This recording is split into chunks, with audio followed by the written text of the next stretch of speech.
ధ్యాన ధ్యాతృధ్యేయ రూప శ్రీ ధ్యాన ధ్యాతృధ్యేయ రూపాయై నమః. ధ్యానము ధ్యాతృధ్యేయము మూడు ఒకటే అని తెలిసినప్పుడే అమ్మవారు అర్థమవుతారు. విడివిడిగా ఉన్నంత కాలం అర్థమవదు. ఒక్కటయ్యాక ఏదైతే ఉన్నదో ఆవిడే అమ్మవారు.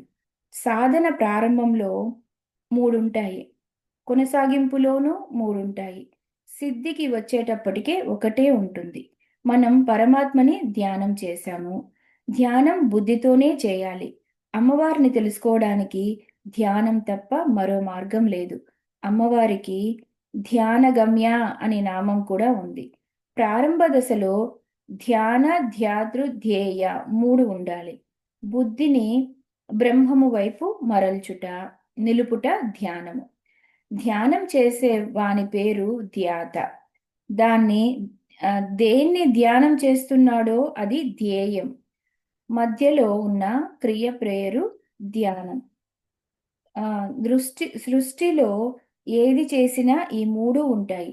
భోజనం చేసేటప్పుడు కూడా ఎదురుగా భోజ్యము తినే పదార్థము, భోక్త తినేవాడు, భోజనము తినబడేది మూడు ఉంటాయి. సృష్టి అంటేనే త్రిపుటి, సాధన కూడా త్రిపుటే. ఎక్కడ త్రిపుటి ఉందో అక్కడ ప్రపంచం ఉంటుంది. సాధన దశలో ధ్యాత ధ్యేయం ధ్యానం మూడు ఉన్న సాధన లక్ష్యం మాత్రం మూడుగా ఉండిపోవటం కాదు. ధ్యాత ధ్యానము ద్వారా ఆ ధ్యేయంలో లయమై ఆ ధ్యేయమే ఈ ధ్యాన స్వరూపమైన జ్ఞానమని అవగాహన చేసుకుని అందులో లీనమైపోతాడు. మూడు కలిసి ఒకటైపోతాయి. దీనికి రామకృష్ణ పరమహంస ఒక మంచి ఉదాహరణ ద్వారా చెప్పారు. ఉదాహరణలు గహనమైన విషయాలు చెప్పేటప్పుడు ఆధారానికి పనికి వస్తాయి. అంతేకాని ఉదాహరణలే జ్ఞానం కాదు. కానీ ఆలంబన లేకపోతే మనకి అర్థం కాదు. కాబట్టి ఉదాహరణ అర్థం చేసుకోవడానికి చెప్పుకోవాలి, కానీ అది ప్రమాణం మాత్రం కాదు. ఒక ఉప్పు బొమ్మ సముద్రం లోతు తెలుసుకోవాలని బయలుదేరి ఆనందంతో క్రమక్రమంగా సముద్రంలోకి దిగింది. చివరికి సముద్రంలోకి లీనమైపోయింది. ఇక్కడ ఉప్పు బొమ్మ సముద్రాన్ని చేరే వరకు మూడు విషయాలున్నాయి. ఉప్పు బొమ్మ ఉన్నది, సముద్రం ఉన్నది. సముద్రం దగ్గరికి ఉప్పు బొమ్మ వెళ్ళడం అన్నది ఉంది. తరువాత మూడు కలిసి ఒకటైపోయాయి.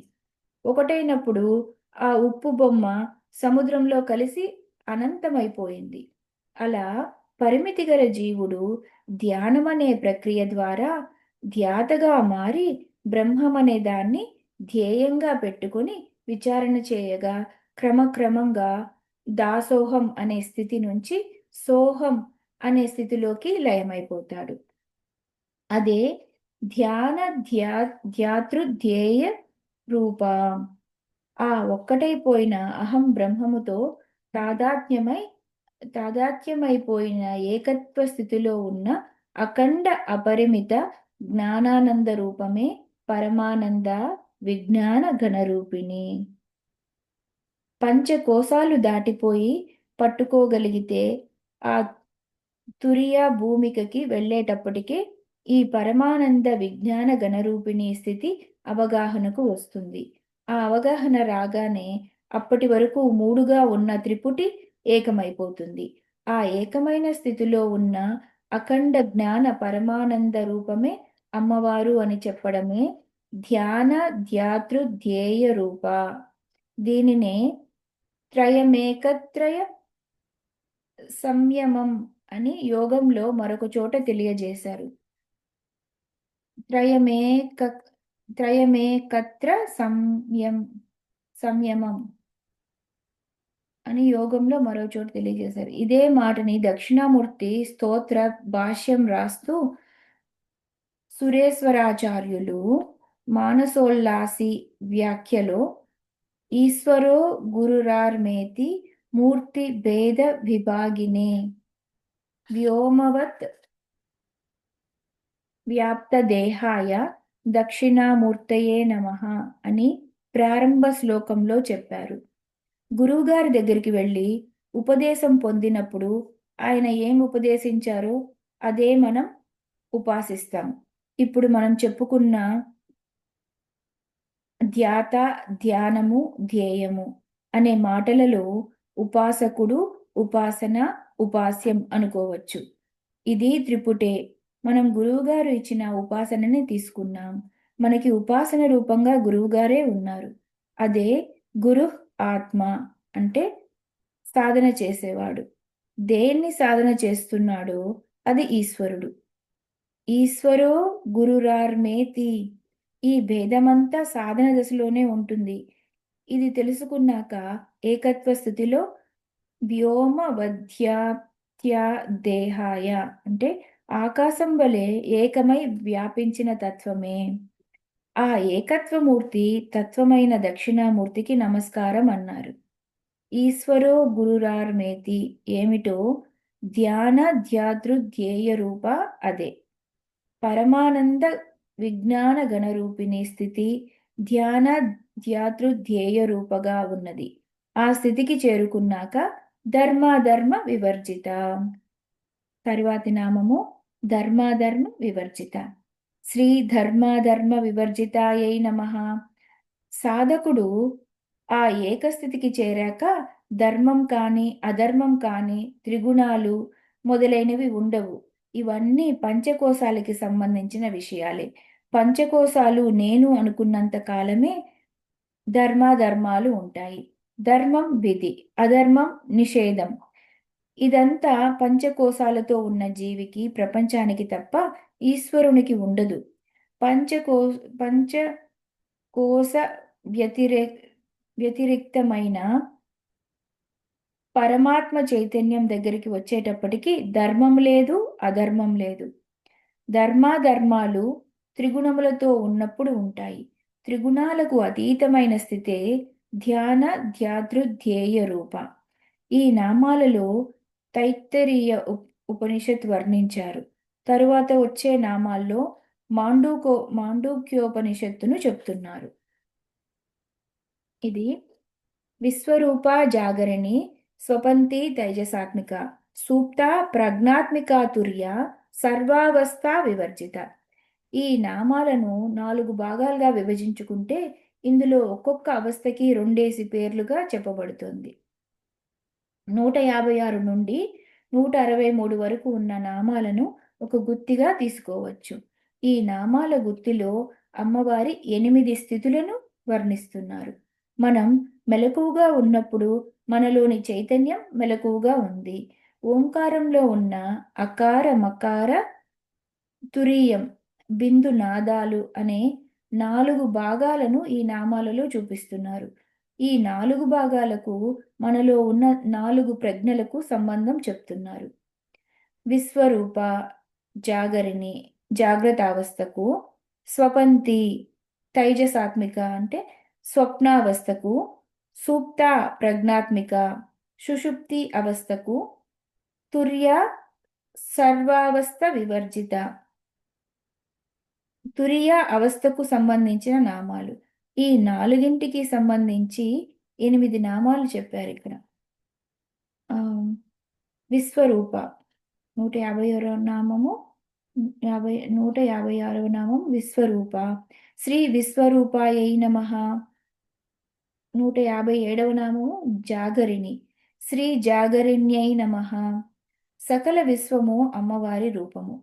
ఎంత విశ్వం అంటే మన ఊహకు కూడా అందనిది. గోచరాత్మకమై లక్ష్యాత్మికమై ఉన్న ఈ అనంత విశ్వం అంతా అమ్మవారి రూపమే కనుక విశ్వరూప. మరలా ఈ విశ్వము స్థూలము సూక్ష్మము అని 2 విధాలుగా ఉంటుంది. బాహ్యంగా విస్తరించిన విశ్వమే స్థూలము, ఇదే బ్రహ్మాండము. మనలో ఉన్న విశ్వమే సూక్ష్మము, దానిని పిండాండము అంటారు. అనగా వ్యక్తిలో ఉన్న విశ్వము పిండాండము అనగా వ్యక్తిలో ఉన్న విశ్వం అన్నమాట. ఈ వ్యక్తిలో ఉన్న విశ్వమే సూక్ష్మ రూపంతో ఉంది. ఇది స్థూల సూక్ష్మ కారణ శరీరములతో వ్యాపించి ఉన్నది. అనగా మనల్ని మనం పరిశీలించుకోవడం ఇక్కడ మొదలవుతుంది. శ్రీ విద్య ఆత్మవిద్య. అమ్మవారు ఆత్మస్వరూపము. ఆత్మవిద్య ఆవిష్కరణ కోసం ఈ విశ్లేషణ చాలా అవసరం. జీవునిలో ఒక చైతన్యం ఉంది. ఆ చైతన్యం మెలకువలోనూ నిద్రలోనూ ఈ రెండూ లేని స్వప్నంలో కూడా ఉంటుంది. ఇలా 3 అవస్థలు అనుభవిస్తూ ఉంటుంది ఈ చైతన్యం. మొదట జాగరిణి అనగా జాగ్రత్తావస్థ రూపంగా ఉన్న వి- ఉన్న చైతన్యం విశ్వమంతా ఏ చైతన్యం వ్యాపించి ఉందో అదే వ్యక్తిలోనూ జీవ చైతన్యంగా ఉంది కనుకనే మనకు ఉనికి మనికి ఉంటున్నది. సర్వ చైతన్య స్వరూపిణి అయిన జగదంబిక మనలో కూడా వ్యాపించి ఉంది కనుకనే మనకు ఈ 3 అవస్థలు అనుభవానికి వస్తున్నాయి. జాగ్రత్తావస్థ స్వరూపంగా అనుభవానికి వచ్చే చైతన్యమే జాగరిణి. జాగ్రత్తావస్థలో ఉన్న జీవ చైతన్యానికి పేరే విశ్వుడు. విశ్వరూపంతో ఉన్న ఆ చైతన్యానికి నమస్కారం. విశ్వరూప అనడంలో విశ్వుని రూపంతో ఉన్న తల్లి. విశ్వరూప అంటే విశ్వమే రూపమై ఉన్నది అని ఒక అర్థం. జాగ్రత్తావస్థ జాగ్రత్తావస్థ అభిమాని అయిన జీవ చైతన్యానికి పేరు విశ్వరూప. విశ్వుడు అనే జీవ అభిధ సంజ్ఞతో ప్రకాశిస్తున్న తల్లి కనుక విశ్వరూప అన్నారు. జాగ్రత్త అవస్థలో మనం విశ్వాన్ని అనుభవిస్తూ ఉంటాం. ఆ తల్లి విశ్వరూప అనే చైతన్యంగా లేకపోతే మనకు జాగ్రత్తావస్థయే లేదు, దాని రూపమైన చైతన్యమూ లేదు. తల్లినే అమ్మనే ఆ, చైతన్యంగా ఉందన్నమాట. విశ్వంగా మనకు కనిపించే రూపంగాను అమ్మనే ఉంది. ఆ విశ్వంలో నిండిన చైతన్య రూపము కూడా అమ్మనే. తరువాతి నామము స్వపంతి. శ్రీ స్వపంత్యై నమః. తేజసాత్మిక. శ్రీ తేజసాత్మికాయై నమః. ఈ 2 నామాల అర్థం కలిపి చెప్తున్నారు. నిద్రలో మనలో చైతన్య రూపంగా ఉన్న అమ్మవారికి ఆత్మ చైతన్యానికి పేరు తైజసాత్మిక. స్వప్నము అంటే కలలు కంటున్న స్థితి. స్వప్నంలో అనుభవించేదంతా ఏ వెలుగు వల్ల చూస్తున్నామో ఆ చైతన్యమే తైజసాత్మిక. ఉదాహరణకి ఎర్ర గోడ మీద కాంతి ఎర్రగా ఉంది, నల్ల గోడ మీద కాంతి నల్లగా ఉంది. కానీ నల్లదనం గోడదే, కాంతిది కాదు. అలా మెలకువ దశలో ఉన్న చైతన్యము జాగరణి, స్వప్నావస్థలో తైజసాత్మిక. స్వప్నంలో ఉన్న అవస్థని తైజసాత్మిక అనే నామంతో చెప్తున్నాను అనమాట. సూక్త. శ్రీ సూక్తాయై నమః. ప్రాజ్ఞాత్మిక. శ్రీ ప్రాజ్ఞాత్మికాయై నమః. గాఢ నిద్రకి పేరు సుషుప్తి. మనలో సుషుప్తిలో కూడా చైతన్యం ఉంది. కాబట్టే నిద్ర లేచిన తర్వాత హాయిగా పడుకున్నాను అని చెప్తాం. నిద్రలో కూడా చైతన్యం ఉంటుంది, కానీ మనసు పనిచేయదు. జాగ్రత్తావస్థలో శరీరం మనసు రెండూ పనిచేస్తాయి. స్వప్నావస్థలో మనసు మాత్రమే పనిచేస్తుంది. సుషు సుషుప్తి అవస్థలో మనసు కూడా పనిచేయదు, ప్రాణం పనిచేస్తుంది. కానీ ప్రాణం గుర్తు తెచ్చుకొని చెప్పే మనస్సు కాదు, బుద్ధి కాదు.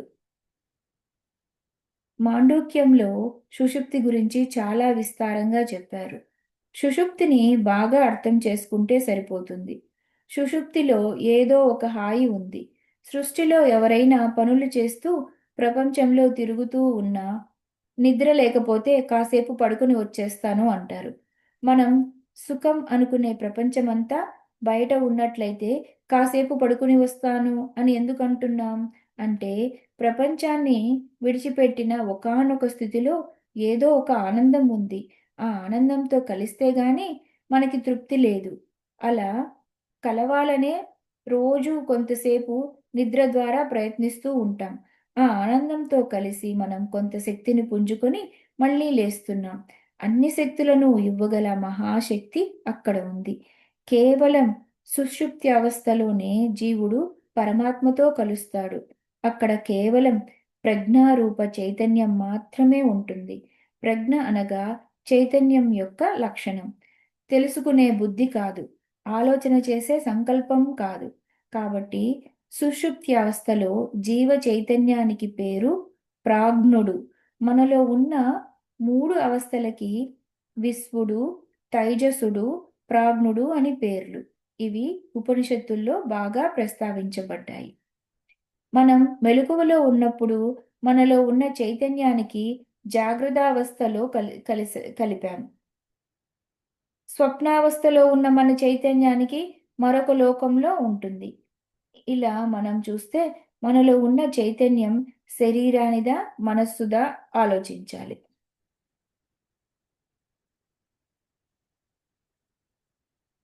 తర్వాతి నామం తుర్య. శ్రీ తుర్యాయై నమః. తర్వాతి నామం సర్వావస్థ వివర్జిత. శ్రీ సర్వావస్థ వివర్జితాయై నమః. ఈ రెండు నామాలకు అర్థము స్వప్నావస్థ వరకు మనస్సుది, కానీ సుషుప్తిలోకి వెళ్తే అది కాదు, మరి దేనిది అనేది సుషుప్తిలో తెలుసుకోలేం. దానికి మరొక అవస్థ ఉంది. ఇది ఇంత తేలికగా రాదు. దాని పేరు తుర్య. ఇది మూడవ స్థలం మూడవస్థలలోనూ వాటికి అతీతంగానూ ఉంటుంది. ఈ తుర్యావస్థ మూడవస్థలలోనూ వాటికి అతీతంగానూ ఉంటుంది. ఉదాహరణకి ఒక గదిలో వెలిగే లైటు రకరకాల వస్తువులపై పడి వాటి యొక్క రంగును తెలియజేస్తుంది.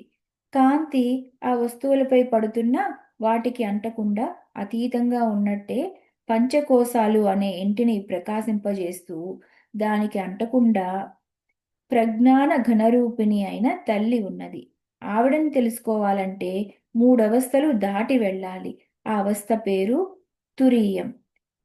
ఇది సమాధిలో మాత్రమే తెలియబడుతుంది. సమాధి అనగా బుద్ధి సమస్థితిలోకి వెళ్ళడం. సమం అంటే కృష్ణ పరమాత్మ చెప్పినట్టుగా సమం సర్వేషు భూతేషు తిష్టస్థం పరమేశ్వరం వినశ్యంత వినశ్యత్యం యః పశ్యంతి స పశ్యతి. భగవద్గీత శ్లోకం ఇది.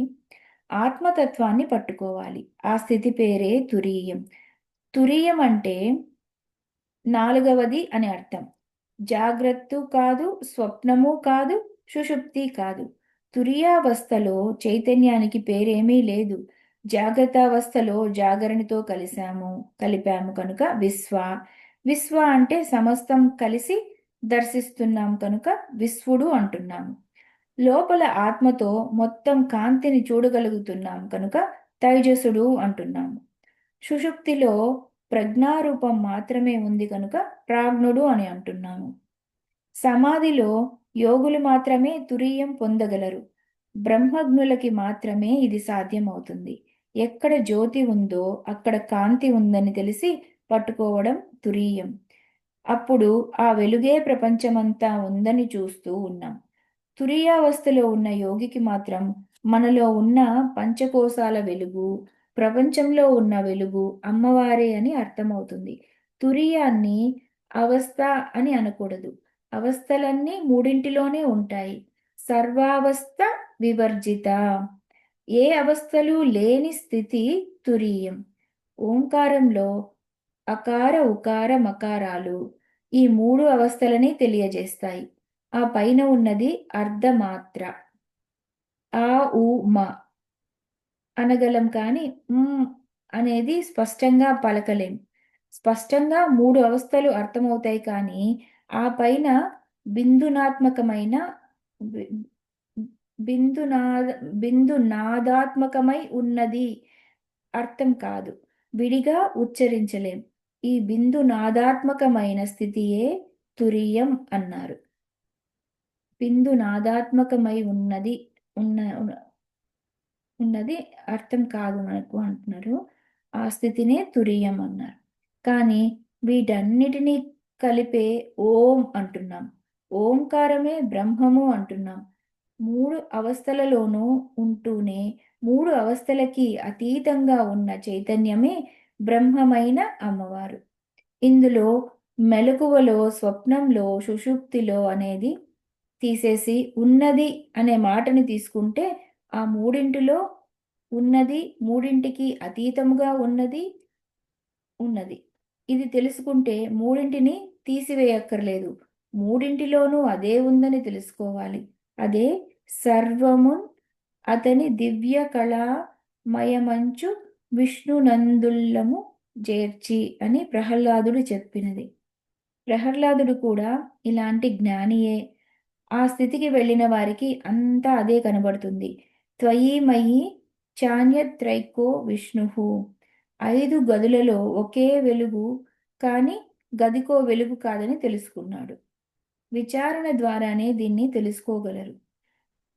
వ్యష్టిలో అంటే ప్రతి వారిలో ఉన్న అమ్మవారి చైతన్యాన్ని చెప్పేటప్పుడు విశ్వరూప, తైజస, ప్రాజ్ఞః, విరాట్గా అంటే సమిష్టిగా చెప్పినప్పుడు అమ్మవారి చైతన్యానికి వైశ్వానరుడు, హిరణ్యగర్భుడు, ఈశ్వరుడు అని వ్యవహారం. ప్రపంచపరంగా సృష్టి స్థితి లయలు గురించి చెప్పేటప్పుడు లయ అనేది సుషుప్తి అవస్థ లాంటిది అన్నారు. సుషుప్తిలో ఎలాగైతే మన జ్ఞాపకాలు, కర్మ వాసనలు అన్నీ లీనమై మళ్ళీ నిద్ర నుండి లేవగానే బయటికి వచ్చాయో అదేవిధంగా ప్రళయావస్థలో పరమాత్మయందు లీనమై మళ్ళీ బయటకు వస్తాయి.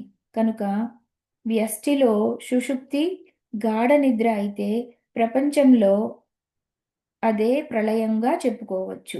లయం అంటే లీనం అని అర్థం. వైశ్వానర, హిరణ్యగర్భ, ఈశ్వర అని చెప్పినప్పటికీ అతీత స్థితిలో ఆయనే పరబ్రహ్మ. ఇదంతా విచారణే. ఉపనిషత్తులు బాగా చదివాక అవి పక్కన పెట్టి లలితా సహస్రనామం చదువుకుంటే ఇదే మననం అవుతుంది. సర్వావస్థ వివర్జిత అయిన అమ్మవారే 3 అవస్థలలోనూ ప్రకాశిస్తున్నది. మెలకువగా ఉన్నప్పుడు మనలో ఆ తల్లే ఉంది. స్వప్నావస్థలో ఉన్నప్పుడు అమ్మయే ఉంది. మనం అవస్థలలో అమ్మవారిని కలిపేయటం వల్ల ఆవిడని తెలుసుకోలేకపోతున్నాం. అవస్థాతీతంగా చూసే ప్రయత్నం చేస్తే తుర్య సర్వావస్థ వివర్జిత అయిన తల్లి తెలియబడుతుంది. దీనినే శంకరులు సౌందర్యలహరిలో తురియా కాపి త్వం దురధిగమ నిస్సీమ మహిమ మహామాయా విశ్వం భ్రమయసి పరబ్రహ్మ మహిషి అన్నారు. ఈ 3 అవస్థలు మనకి స్థూల, సూక్ష్మ, కారణ శరీరాల వల్ల వస్తున్నాయి. స్థూల, సూక్ష్మ, కారణ, జాగ్రత్త, స్వప్న, సుషుప్తి ఇవన్నీ 3. ఈ మూడింటిలో ఉంటూనే మూడింటికి అతీతంగా ఉన్నదానిని మూడింటిలో ఉండగానే మనం పట్టుకోగలగాలి. ఈ మూడింటిలో ఉన్నది కాబట్టి త్రిపుర, మూడింటికి అతీతంగా ఉన్నది కాబట్టి మహా, మూడింటికి ఈవిడే వెలుగునిచ్చి అందంగా చైతన్యంగా ఉంది కనుక మహా త్రిపుర సుందరి. ఇదే మహా త్రిపుర సుందరి తత్వము. ఈ వివేచనే మొత్తం శ్రీ విద్యలో గోచరిస్తున్నది. బ్రహ్మతత్వమే అమ్మవారని తెలుస్తోంది. అమ్మవారు శుద్ధ బ్రహ్మ స్వరూపిణి. త్రిగుణాలకి, త్రిలోకాలకి, అవస్థలకి, శరీరాలకి అతీతమై వీటన్నిటికీ చైతన్యం ఇస్తుంది కనుక ఆ త్రిపుర సుందరియే సర్వావస్థ వివర్జిత. తరువాతి నామాలలో ఈ మూడింటితో కూడిన ప్రపంచాన్ని ఎలా నడుపుతున్నదో చూపిస్తున్నారు. సృష్టికర్త్రి బ్రహ్మరూప, గోప్త్రి గోవిందరూపిణి, సంహారిణి రుద్రరూప, తిరోధానకరీశ్వరి, సదా శివానుగ్రహద పంచకృత్య పరాయణ. ఇక్కడి వరకు ఒక గుత్తి అన్నమాట. ఈ ఈ నామాలకి అర్థాలు 2 నామాలు కలిపి ఒక కలిపి అర్థం చెప్తున్నారు. సృష్టికర్త్రి, శ్రీ సృష్టికర్త్రి నమః. బ్రహ్మరూప, శ్రీ బ్రహ్మరూపాయై నమః. ప్రపంచంలో అమ్మవారు 5 పనులు చేస్తుంటారు. ఆ పనులు చేస్తున్నప్పుడు అమ్మవారు ఎలా ఉన్నారో చూపిస్తున్నారు. మొదటిది కృత్యము, రెండవది కృత్యం చేస్తున్న దేవత పేరు. ఈ అనంతమైన సృష్టి చేస్తున్నది ఆ పరబ్రహ్మ శక్తే. ఈ సృష్టి అంతా ఆ శక్తి విలాసమే. త్రిగుణాలలో రజోగుణ ప్రధానంగా ఉన్న పరమేశ్వరుడు అనగా బ్రహ్మదేవుడు సృష్టి చేస్తూ ఉంటాడు. అలా సృష్టిని చేయించే శక్తి పరమేశ్వరి కనుక జగదంబికయే సృష్టికర్త్రి అయినది. ఈ సృష్టి అనంతము. ఇందులో ఏకగుణ, ద్విగుణ, త్రిగుణ అనే 3 రకాల సృష్టుల గురించి శాస్త్రములు వర్ణిస్తున్నాయి. సత్వ, రజస్తమో గుణాలను వివిధ పాళలో మేళవించి సృష్టిలో జరాయుజ, స్వేదజ, అండజ, ఉద్భిజ మొదలైన జీవకోటిని సృష్టించినది అమ్మ. ఈ జీవకోటిలో స్థావరము, జంగమము అయిన ఈ అనంత విశ్వమును సృష్టిస్తున్న శక్తి సృష్టికర్త్రి. ఈ సృష్టిని ఎలా చేస్తున్నది అనేది బ్రహ్మరూప. బ్రహ్మరూపంలో అనగా చతుర్ముఖ బ్రహ్మరూపంగా ఉండి సృష్టిని చేస్తున్నది. ఇక్కడ పంచకృత్యాలలో మొదటిదైన కృత్యము సృష్టిని, తరువాత కృత్యము స్థితిని తెలియజేస్తున్నది. స్థితి అంటే రక్షణ. సృష్టించబడిన జగత్తును ఒక స్థితిలో ఉండి రక్షింపబడుతూ వృద్ధి చెందుతూ ఉంటే దానిని స్థితి అంటున్నాం. ఆ స్థితికారిణి అయిన అమ్మవారు కనుక గోప్త్రి అన్నమాట. గోప్త్రి శ్రీ తర్వాత నామము గోప్త్రి గోవింద రూపిణి. శ్రీ గోప్త్ర్యై నమః, శ్రీ గోవింద రూపిణ్యై నమః. గోపనము అంటే రక్షణ, స్థితి అని అర్థము. గోప్త్రి అంటే రక్షణ స్వరూపిణి, స్థితికారిణి. ఈ స్థితిలో అమ్మవారు గోవింద రూపంతో ఉంది. గోపాలకుడు అన్న రక్షకుడు అనే అర్థం. ప్రపంచాన్ని రక్షించి స్థితికారకుడై ఉన్న గోవిందుడు. స్థితికారిణి శక్తి గోప్త్రిగా ఉన్నప్పుడు అమ్మవారి పేరు గోవింద రూపిణి.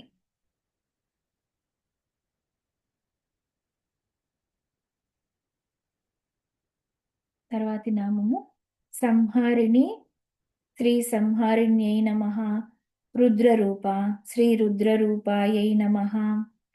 సంహార సమయంలో అమ్మవారు రుద్రరూప. సంహారం అంటే చక్కగా కూర్చుట అని అర్థం.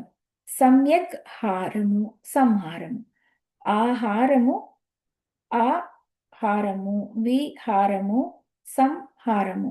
ప్రపంచమంతా ఉపశమించిన మొత్తం లేకుండా పోదు. ఇది వరకటి మన కర్మలు, వాసనలు అవి తరువాత ఎలా అనుభవించాలి అనేది సమకూర్చడం పరమేశ్వరి పని. మళ్ళీ మనం ఏ శరీరంతో లేవాలి, ఏ వాసనలకి ఏ కర్మలు ఇవ్వాలి, ఏ ఫలాలు ఇవ్వాలి, ఇదంతా నిర్ణయించే ఈశ్వర వ్యవస్థే సంహారం. ఆడుకున్న పిల్లవాడు అలసిపోయి అమ్మ అలసిపోయానని అమ్మ ఒడిలో పడుకుంటాడు. అలా అలసిపోయిన ప్రపంచం ఈశ్వరుని ఒడిలో శయనిస్తుంది. అదే సంహారిణి రుద్రరూప. తిరోధానకరి శ్రీ తర్వాతి నామము 2 నామాలు చెప్పారు. తిరోధానకరి శ్రీ తిరోధానకర్త్యై నమః. ఈశ్వరి శ్రీ ఈశ్వర్యై నమః. తిరోధానకరి అంటే మరుగుపరుచినది అని అర్థం. 4వ కృత్యమైన తిరోధానం చేసేటప్పుడు అమ్మవారి పేరు ఈశ్వరి. పుంలింగంలో చెప్తే ఈశ్వరః, మహేశ్వరః అని. తర్వాతి నామాలు 3 కలిపి చెప్తున్నానండి. సదాశివ, శ్రీ సదాశివాయై నమః. అనుగ్రహద, శ్రీ అనుగ్రహదాయై నమః. పంచకృత్య పరాయణ, శ్రీ పంచకృత్య పరాయణాయై నమః. 5వ కృత్యంగా సదాశివ రూపంలో అనుగ్రహాన్ని ఇస్తుంది. ఈ 5 కృత్యాలు చేస్తున్నది అమ్మవారే కనుక పంచకృత్య పరాయణ. లలితా సహస్రనామ స్తోత్రం ఒక విద్య. ఏ నామానికి ఆ నామం మహిమనిచ్చే మంత్రం మాత్రమే కాదు. సృష్టికర్త్రి, స్థితికర్త్రి, సంహారకర్త్రి, తిరోధానకర్త్రి, అనుగ్రహకర్త్రి అమ్మవారే అనే జ్ఞానం ఇది.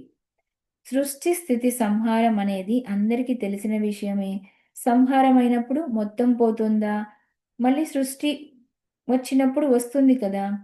సృష్టి అంటే పని ప్రారంభించడం, స్థితి అంటే కొనసాగించడం, సంహారం అంటే పూర్తి చేయడం. ఈ 3 పనులు నిద్రావస్థలో మరుగుపడిపోయాయి.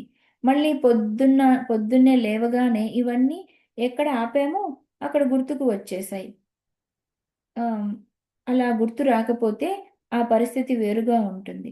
సుషుప్తిలో ఉన్నప్పుడు ఇవన్నీ గుర్తుకు రానప్పుడు నిద్ర లేచిన వెంటనే ఎలా గుర్తుకు వస్తున్నాయి? చైతన్యం మన బుద్ధిలో ప్రసరించగానే అన్నీ పనిచేయడం మొదలుపెడతాయి.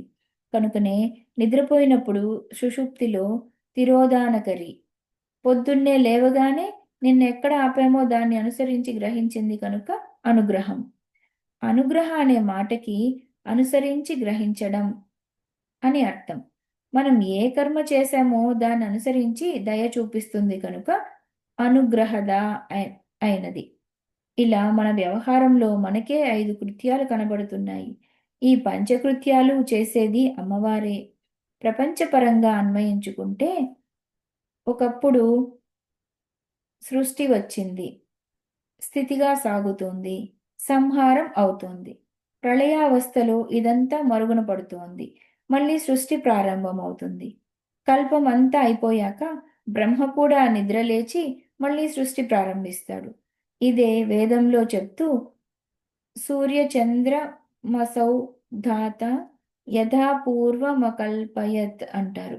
మళ్ళీ ఈ కల్పం ప్రారంభమవగానే ఇది వరకు కల్పంలో ఉన్న సూర్యుడు, చంద్రుడు, పంచభూతాలు అవే మళ్ళీ తీసుకొస్తాడు పరమాత్మ. అంటే ఇది వరకటి సృష్టిని అనుసరించి గ్రహించాడు బ్రహ్మదేవుడు. అప్పటి వరకు ఈ సృష్టిని అంతటికీ తిరోధానకరి అయిన ఈశ్వర శక్తి దాచిపెట్టింది. మళ్ళీ సృష్ట్యారంభంలో అనుగ్రహించి బయటకు తీసుకువచ్చింది. ఈ సృష్టిని బయటికి తెచ్చేటప్పుడు తల్లి ఏవి అవసరం లేవో తీసేసి అవసరమైనవే ఉంచుతుంది.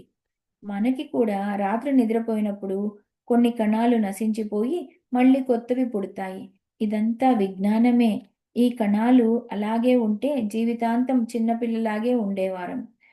ఇలా ఎప్పటికప్పుడు మన శరీరంలో నశించిపోయిన కణాలు ఇందులోనే లయమైపోతాయి. పుట్టినవి అందులోనే పుడతాయి. నశించేవి ఇందులోనే నశించిపోతున్నాయి. కనుక ఈ శరీరాన్నే మహాశ్మశానం అన్నారు.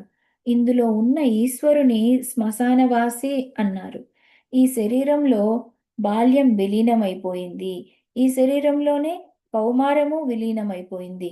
అప్పుడు చేసిన కర్మలను అనుసరించి మళ్ళీ ఒక బాల్యము, కౌమారము, మళ్ళీ అనుగ్రహం అవుతుంది. ఈ వ్యవస్థ అంతా నడిపించేది ఈశ్వర శక్తి. ఆవిడే సదాశివానుగ్రహద. మనలో ఆత్మశక్తిగా 5 పనులు అమ్మవారే చేస్తున్నారు. ప్రపంచంలోనూ ఆ తల్లే ఈ 5 పనులు చేస్తోంది. ఈ పంచకృత్యాలు చేసేవారు బ్రహ్మ, విష్ణు, రుద్ర, ఈశ్వర, సదాశివ. ఇవే 4 మంచం కోళ్ళు, 5వది బల్ల. ఈ 5ంటిని మనము ధ్యానించేటప్పుడు పంచకోశమే పంచబ్రహ్మాసనం. ఇక్కడ పనిచేసేవి ఆ శక్తులే. మునుపు వచ్చిన పార్వతీ నామానికి కూడా ఇది అన్వయించుకుంటే 3 అవస్థలలో చైతన్యానికి పేర్లు వేరైనా చైతన్యం ఒకటే. జాగ్రత్తావస్థ, స్వప్నావస్థ, సుషుప్తి. వీటిని పర్వములుగా తీసుకుంటే ఈ పర్వములలో విడవకుండా ఉండే చైతన్యం పార్వతి అని తెలుసుకోవాలి. ఈ పార్వతి పంచబ్రహ్మలైన జడములకు చైతన్యమిస్తూ కూర్చున్నది కనుక శ్రీచక్రం మధ్య బిందువు, ఆ బిందువు పైన సింహాసనం, ఆ సింహాసనం పైన అమ్మవారు కామేశ్వరాంక నిలయగా భాసిస్తోంది. మనువిద్య నామంతో ప్రారంభమైన చంద్రమండల విద్య పంచకృత్య పరాయణ నామంతో పూర్తవుతుంది. చంద్రమండల విద్య అనగా శ్రీచక్రంలో అమ్మవారిని ఆరాధించవలసిన విధానం, అమ్మవారిని బిందువునందు ధ్యానించవలసిన పద్ధతి. ధ్యాన ధ్యాతృ ధ్యేయ రూప స్థితే బిందు స్థితి. బిందువు ఏకమే. త్రికోణాలే అనేకం. త్రికోణాలే సృష్టి స్థితి లయలు. త్రికోణాలే సత్వ జరస్తమో గుణాలు. త్రికోణాలే జాగ్రత్త స్వప్న సుషుప్తులు. త్రికోణాలే స్థూల సూక్ష్మ కారణ శరీరాలు. ప్రపంచమంతా ఈ మూడింటితోనే ముడిపడి ఉంది. ఈ త్రికోణాలతో వ్యాపించిపోయిన శక్తే త్రికోణాలకి అతీతంగా కేంద్రంలో ఉన్న బిందువు. ఇది తురియ భూమిక. తరువాతి నామాలలో భాను విద్యని చూపిస్తున్నారు. వెనుకటి నామాలలో చంద్ర విద్య అంటే సహస్రార స్థానంలో చంద్రమండల మధ్యలో ఉన్న అమ్మవారిని ధ్యానించాలి. ఇది తురియ భూమిక కాబట్టి తురియ భూమికి సంబంధించినవన్నీ ఇక్కడ వివరించారు.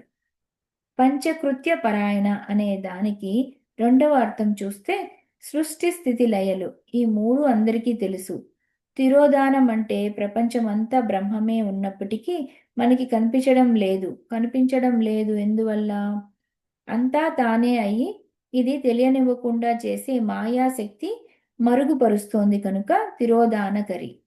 మరుగుపరచకపోతే మనం భరించలేము. ఇంద్రియాలలో కూరుకుపోయిన జీవునికి సరైన చిత్తపక్వత లేనప్పుడు పర్వతం తెలియదు, పరతత్వం తెలియదు. పక్వత లేనప్పుడు పరతత్వం తెలియదు. అప్పుడు మరుగుపరిచే ఉంచాలి, లేకపోతే ప్రపంచం తెలియదు. మాయ లేకపోతే ప్రపంచం నడవదు. ఆవిడే తిరోధానకరి. ఎంత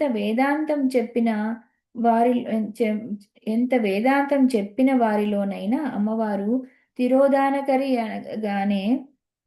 తిరోధానకరిగానే ఉంటుంది. అందుకే అమ్మవారికి మహామాయ నామం కూడా ఉంది. జ్ఞాని నామపి చేతాంసి దేవి భగవతి హిస బలాదాకృష్య మోహాయ మహామాయ ప్రయశ్చతి అని దేవి మహాత్మ్యంలో తెలియజేశారు.